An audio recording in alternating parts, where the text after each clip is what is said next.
बच्चों के डिमांड को देखते हुए मैं ग्रामीण प्रतिभा खोज परीक्षा 2023 में जो क्लास 9th के हिंदी पेपर में क्वेश्चंस आए थे उसका मैं आज सॉल्यूशन कराने वाला हूं, ताकि आपको एक आइडिया मिल सके कि प्रीवियस ईयर में किस तरह के क्वेश्चन आए थे। अगर उसके अकॉर्डिंग अगर आप अपना प्रिपरेशन करते हैं तो आप इस ग्रामीण प्रतिभा खोज परीक्षा 2024 में बेहतर करेंगे और एक आपको आइडिया मिलेगा, एक आपको रेफरेंस मिलेगा कि जब 2023 में ऐसे प्रश्न आए थे तो 2024 में इस तरह का प्रश्न आ सकता है। ठीक है, इसलिए बार बार कहा जाता है कि जब किसी चीज़ का एग्ज़ाम देने जाते हैं तो उसका मॉक टेस्ट दीजिए, उसके PYQ करिए, यानी प्रीवियस ईयर क्वेश्चंस लगाइए। तो ये है 2023 के प्रश्न। और देखिए, मैं इसमें आपको हिंदी के क्वेश्चंस बताऊंगा। इसमें दिया है क्वेश्चन है अभी उपसर्ग युक्त शब्द है, यानी कि आपको बताना है कि इन चारों ऑप्शंस में से किस शब्द में उपयुक्त जो उपसर्ग है वो अभी से बना है। तो यहाँ पर अनुभव, अभिशाप, अपत्य, इनमें से कोई नहीं। तो यहाँ पर देखिए एक अभिशाप है। अभिशाप मूल शब्द इसमें क्या है, शाप है, और उसके पहले क्या लगा है, अभी। ठीक है, इसमें दूसरा है ईला प्रत्यय वाला शब्द है, जोशीला, नमकीन, रंगीन, दैवीय। इन चारों ऑप्शन में से आपको ये देखना है कि किस मूल शब्द में ईला प्रत्यय लगा हुआ है।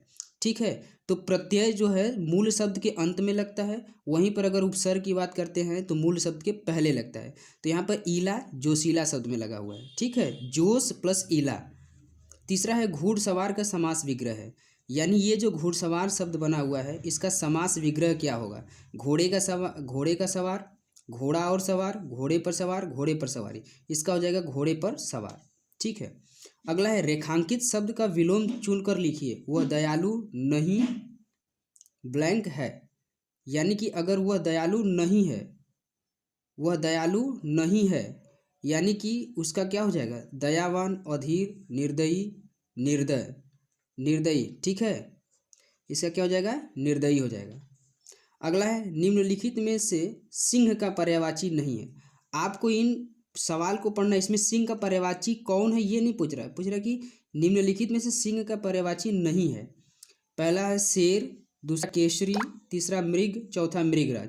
ठीक है, तो इसमें मृग और मृगराज में कन्फ्यूजन होता है। ये मृग हिरण को कहते हैं और जबकि मृगराज किसको कहते हैं, शेर को कहते हैं। तो इनमें से सिंह का पर्यायवाची नहीं है, वो हमारा सी है, मृग। मृग मतलब हिरण होता है। मृग और मृगराज में कन्फ्यूजन होता है, मृग मतलब हिरण, तो ये हिरण सिंह की पर्यायवाची नहीं है। कान का कच्चा होना मुहावरे का अर्थ है, यानी कि किसी की बातों को सुनना, उनकी बातों को उसको विश्वास कर लेना। ठीक है, तो असर न होना, मार देना, शीघ्र विश्वास करने वाला कोई नहीं, यानी किसी की बात को सुनना, उसकी बात को सुन लेना, यानी कि मैच्योरिटी जिसके अंदर कमी होती है। ठीक है, अगला है मुदित महिपत मंदिर आय में अलंकार है। इसमें आपको अलंकार बताना है, यानी इसमें देखिए म का रेपिटेशन हो रहा है, यानी एक ही म का इसमें क्या हो रहा है, पुनरावृत्ति। जब एक ही लेटर का अगर उसमें रेपिटेशन होता है तो उसमें क्या होता है, अनुप्रास होता है। ठीक, अगला है जो केवल दूसरों के दोष देखता है उसे एक शब्द में कहते हैं, यानी कि जो दूसरे की बुराइयों को, उसकी कमियों को, दोष को देखता है उसे ईर्ष्यालु, न्यायकारी, छिद्रन्वेषी, अन्वेषक। इसमें जो छिद्रन्वेषी, ठीक है, अन्वेषक मतलब जो एक दूसरे की जांच पड़ताल करता है। ठीक है, अगला है भारतवर्ष में हिंदी को आप किस वर्ग में रखेंगे, यानी कि इंडिया में हिंदी को किस, एक राष्ट्रभाषा या राजभाषा, तकनीकी भाषा या विभाषा। तो ये हमारी हिंदी क्या है, राजभाषा है। ठीक है, इंडिया में कोई राष्ट्रभाषा नहीं है, हिंदी है हमारी राजभाषा। अगला है संविधान के अनुच्छेद 351 में किस विषय का वर्णन है, संघ की राजभाषा, उच्चतम न्यायालय की राजभाषा, पत्राचार की भाषा, हिंदी के विकास के लिए निर्देश। तो ये क्या है, हिंदी के विकास के लिए निर्देश है।